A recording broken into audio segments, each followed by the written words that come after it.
Hey, Austin.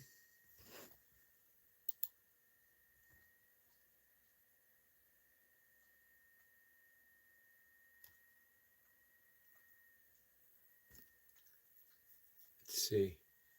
I made a mistake here. Let's see what happens. Let's see if I can get this to work.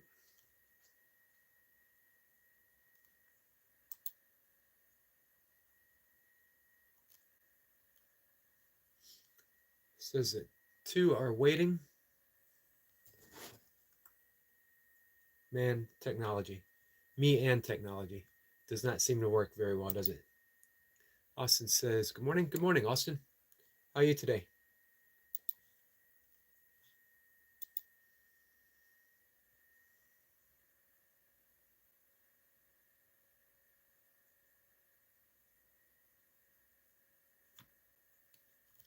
I'm doing my best to get my desktop up and running.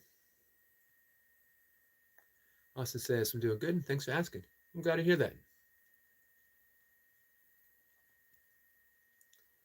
So we're going to continue reading from A Course in Miracles.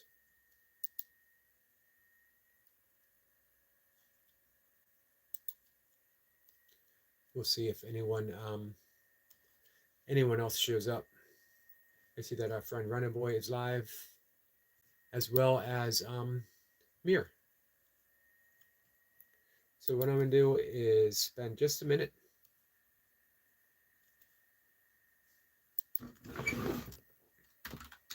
I want to let Mir know that I'm here,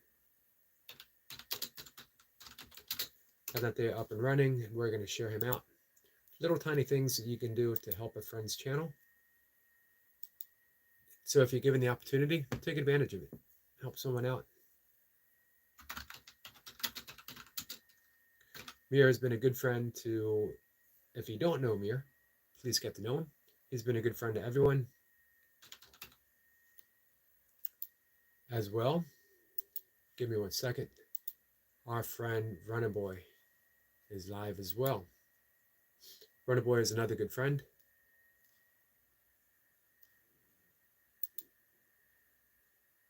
Feel free to swing on by, say hi.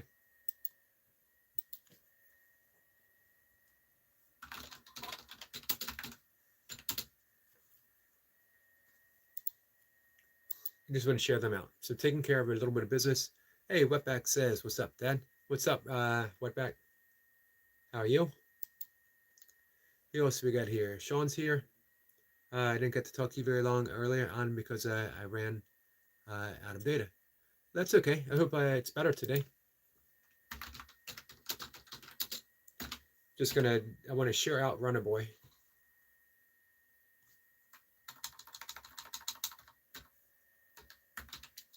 But then we'll get started.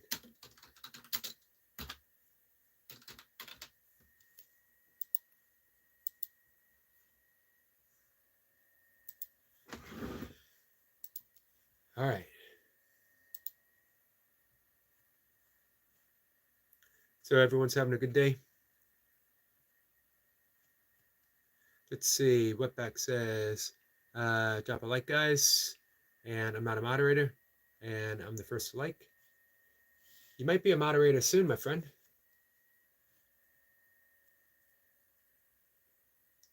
Chris is waiting. Big thumbs up. I seem to have a disconnect with my desktop and the live stream. There we go. I think I got it right now. So what we're going to read from A Course in Miracles is sort of what Beck says. Thanks, brother. Mir says, good morning, sir, Yogi, and beautiful people there. Thank you, Mir. I was just on your channel saying good morning to you, my friend.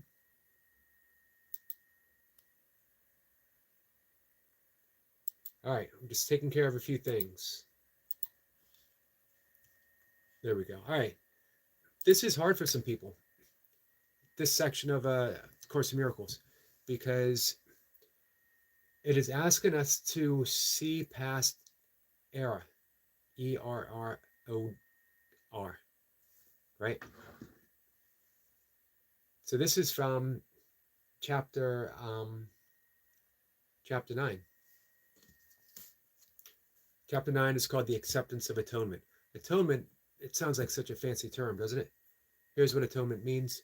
It means accepting peace right now. That's it. Nothing fancy. It means that we have offered forgiveness across the board and have stepped into it. We don't offer forgiveness to another person. We step into forgiveness. Forgiveness is the present moment. There's a line in the Course that I love. I probably quote it every day, that the one holy true thing that one can say about the past is that it's not here. The past isn't here. It's impossible. An impossibility for the past to be here. The atonement is recognizing the past is not here. The future is only projected. We have here, now, nothing else. So let's read the acceptance of atonement. This is section 3, the correction of error. To the ego, it is kind and right and good to point out errors and correct them. Correct is in parentheses, quotations. This makes perfect sense to the ego, which is unaware of what errors are and what correction is. Errors are of the ego, and correction of errors lies in the relinquishment of the ego. When you correct a brother or sister, you are telling him that he was wrong. He may be making no sense at the time, and it is certain that if he is speaking from the ego, he will not be making sense. But your task is still to tell him he is right.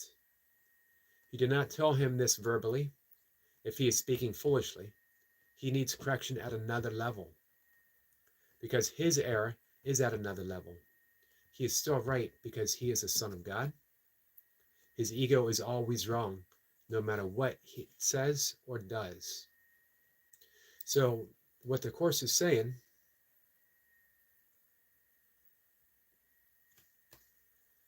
we don't respond to ego with ego. We don't correct error with ego. An error is simply an occurrence within the rightness of who we truly are. Who we truly are is holy, holiness itself. Who we truly are is love. Who we truly are is an idea within the mind of God, not separate, an extension. So when we are seeing, this is verse 3 here. If you point out the errors of your brother's ego, you must be seeing through yours. Meaning, if I point out someone's errors, I'm seeing with my own ego. If I point out something occurring in the ego, I'm using my own ego. So, hence the two wrongs don't make a right. Ego versus ego is only ego. Forgiveness happens through the Holy Spirit. This is why people say, I can't forgive. I'm not ready to forgive. Because you're thinking in terms of the ego. What's required is you look at the innocence of another person, and everyone's innocent, meaning you are innocent, and that you, who you truly are, can only perceive the innocence of another. If you are seeing error, mistakes, things that are unforgivable, it means you're seeing through the lens of your ego, you're seeing through your own projection of what you cannot accept about yourself, which is only the ego. The truth is, everything's already accepted. That's the mystery, the magic of the present moment. Any sin, so-called sin, remember in the sin translated from Aramaic, the original language of Christianity, the original language of Jesus, into Greek, sin was translated as to miss the mark. To miss the mark. Who doesn't miss the mark? We all miss the mark. It's not a condemnation. It's not saying you are going to burn in an imaginary hell because you have sinned. It's saying you have missed the mark. Now try again. If Jesus didn't recognize the sin of those who put him on the cross, and he forgave, and through that forgiveness was resurrected, and if Jesus promised that all that he did we could do as well and greater things still, who are we to say, no, that's not true? So if you point out the errors of your brother's ego, you must be seeing through yours, because the Holy Spirit does not perceive his errors. The Holy Spirit only sees wholeness, only sees love, only sees the present moment. The Holy Spirit, and what I'm referring to here, what the Course refers to, is the intermediary between where we are here now and that present moment, where we are here now and God. It is our originality, it's our innocence, offered to us as a voice that we can turn to at every moment. If you don't like the term Holy Spirit, replace it with Tao, replace it with Krishna, replace it with love. Doesn't matter. Just a term.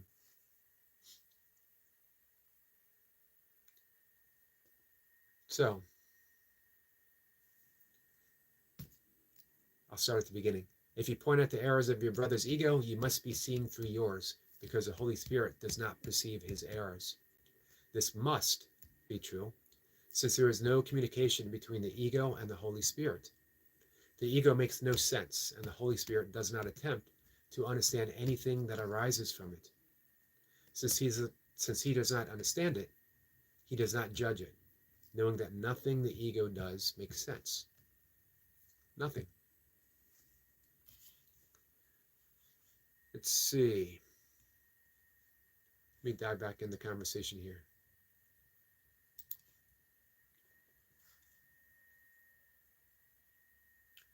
Hey, Kathy, I didn't see you come in.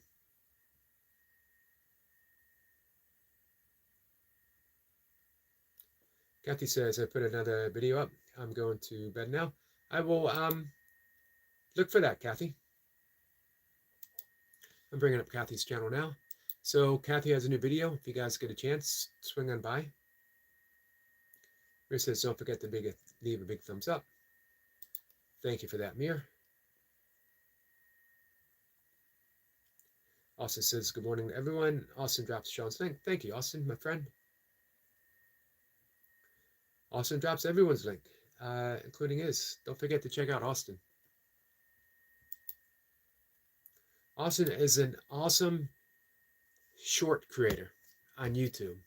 He's got really, really clever YouTube shorts.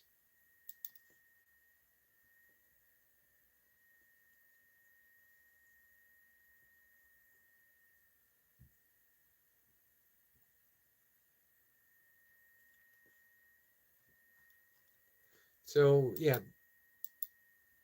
in every moment, there's two voices going on inside of us. The voice of the ego. The voice of the ego is always wrong. It's always incorrect. It is always grasping, holding on to attachments, always demanding. Always demanding. George Harrison wrote about it. Let It Be. The last Beatles album. I, Me, Mine. Song entirely about the ego. All through the day, all through the night. I, me, mine, I, me, mine, I, me, mine. Ego's always wrong. It's hard for us to understand because we relate to the ego, believing that it's who we are, but it isn't. Ego is just a collection of thoughts, most of which we've inherited from other people. Parents, media, teachers, clergy. None of it is who we are. Thoughts occurring in the brain. No neurosurgeon could dissect the brain and find an actuality of an ego. We'll never be able to find an identity. It doesn't exist. Who we are is beyond label, beyond identity. So how could it be a ego? The other voice is the voice of the Holy Spirit, of reality, of love, which is always right. In any moment, we can decide which voice to listen to. Do we continuously listen to the ego, which has given us the world we live in? And if you look around the world, we could look at our little slice of the world and say, I got a car, got a family, got a job, got a house, all's good. But we can also see all of those things are temporary. We will lose all of those things. When we lose one of them, we're going to be unhappy. When we lose all of them, we're going to be devastated. If we look further, we see that violence and crime happening everywhere. If we look further, we see that there are children every night going to bed not just hungry, but starving. And that there are wars, there's injustice, there's genocide, there's this, there's that, all happening in the world. So how can we say everything is all right? Just because my own little slice is okay right now. All of that is creation of the ego. It doesn't have to be. We think because it's happening that it has to be. Stuart says, good morning, Yogi brother. Stuart, my friend, thanks for being here. It doesn't have to be. None of it. People always say, why did God create a world in which children are allowed to starve? Here's the truth. God did not create a world in which children are allowed to starve. We did. Through our thoughts, through the ego, we collectively decide, I'm going to go to bed tonight and everything is okay with the way things are. We have been given the capability to listen to the Holy Spirit that says we can feed everyone. There is enough. We have the resources for every single child to have a meal tonight. It could happen like that. We have the resources right now. But we don't.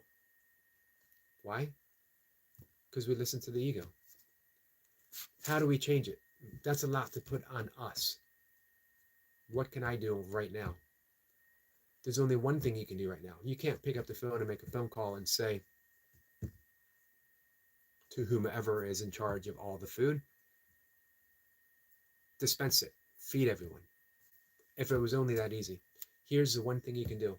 Turn within, find that light of love that is within you as a reality right now, and extend it outwards.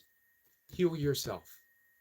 Recognize yourself as infinite, unconditional love. Forgive the effects of the world. Turn within and see the cause that is being projected, the fear. We live in a fear-based world. Forgive it. By forgiveness, it means turning it over to love, turning it over to the Holy Spirit, and then live your life from there.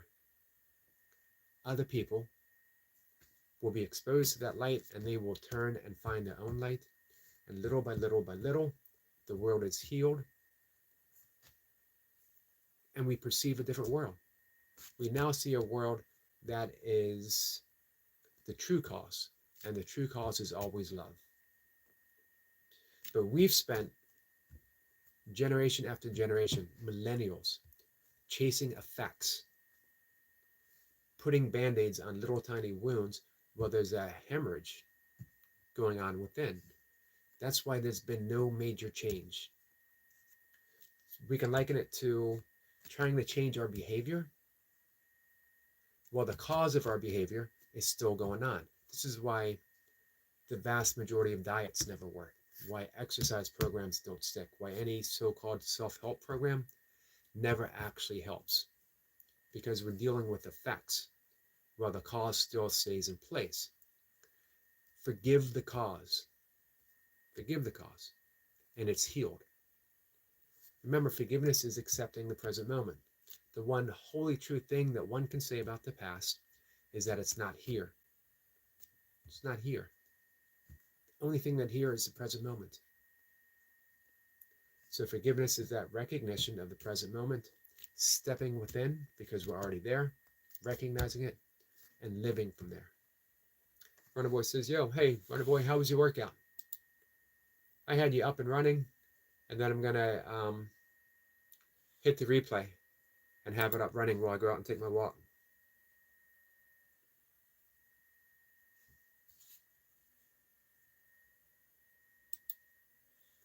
So that's what I'll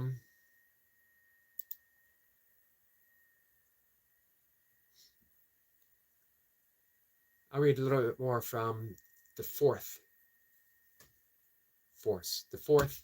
verse.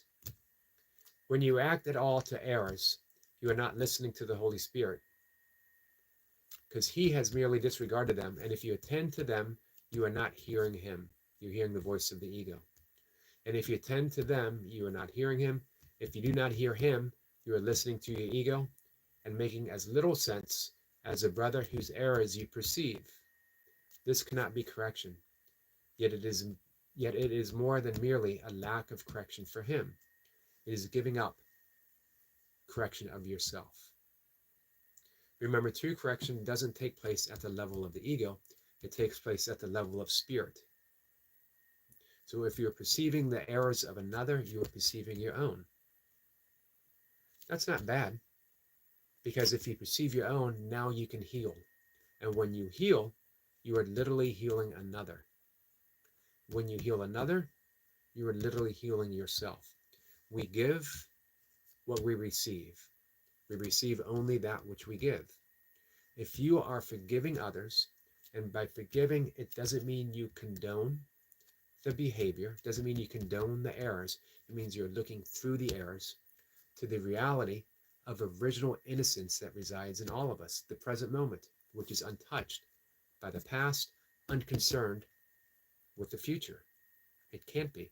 Otherwise, it would not be the present moment. When we look past error and see that, we recognize it within ourselves. We give what we receive that which we give. It also can be known as karma. When you reside within the present moment, you're transcending karma.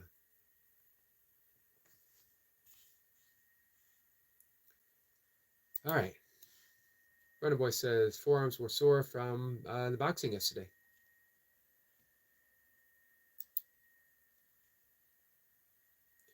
My forearms have been a bit sore from the continuous pull-ups. I think I'm on like, man, I must be close to 40 days of doing pull-ups in a row every day. Should probably take a day off. However, I got a goal. I got to hit 20 reps before Runner Boy hits 20 reps. And he's already 3 reps ahead of me. I think you said you hit 15, right? I hit 12 last week. Runner Boy has an advantage. He is, what, 30 plus years younger than me? Doesn't seem fair, does it? I have an advantage because I've done over 30 pull-ups continuously in a row. I have a disadvantage because that was 20 some years ago when I last did it. We'll see who gets there first. I might have to do a poll in the afternoon. Who's gonna hit 20 pull-ups first? Runner Boy or Yogi? Have everyone vote on that. I gotta tell you something. I have not won a single poll that I put out. Everyone has voted against me. Although Runner Boy have been on the same side of polls. Runner Boy says, Yogi, got to remember I've fallen behind with my back injury. I've fallen behind with being 59 years old. I'm continuously behind.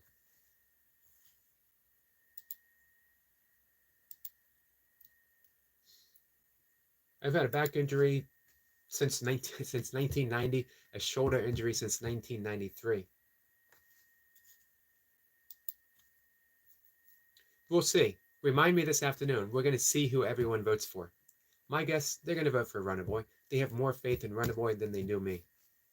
I'll be honest with you. When I vote, I might actually vote for Runner Boy. It's not that I don't have faith in myself. I have a lot of faith in Runner Boy.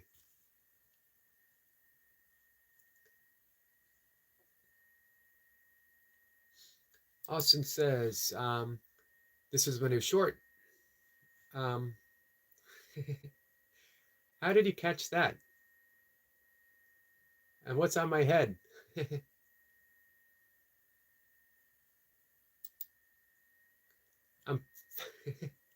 I'm face dancing. That's absolutely amazing. I've never seen anything like that before. Runaway, you're a genius, my friend. Runaway is a genius. How Runaway can make it look like I know how to dance is absolutely amazing. I'm sorry, Austin. How Austin can make it look like I can actually dance is amazing. Austin has given me funk. Austin has given me rhythm and moves of which don't actually exist within me. Guys, make sure to check it out. I need to share this out with everyone. Austin, my friend, it's truly an honor that you did that. And man, you gave me a genuine laugh and smile to start my day. Thank you. Guys, check it out. Don't forget. All right. With that, starting my day with, well, I've been up for about 3 hours, but I'm starting my day like officially outside of all the little stuff, the meditation and the writing and the yoga. I'm starting the busyness of my day with a genuine smile in my heart and on my face because of our friend Austin. Thank you, my friend. Check it out. You're definitely gonna laugh. So with that, guys, I'm gonna step outside. I'm gonna take my walk. I will see everyone later. Stay tuned. Runaway, remind me. I'm gonna do a poll. Who's gonna hit 20 first? And I'll see everyone later. Take care, guys.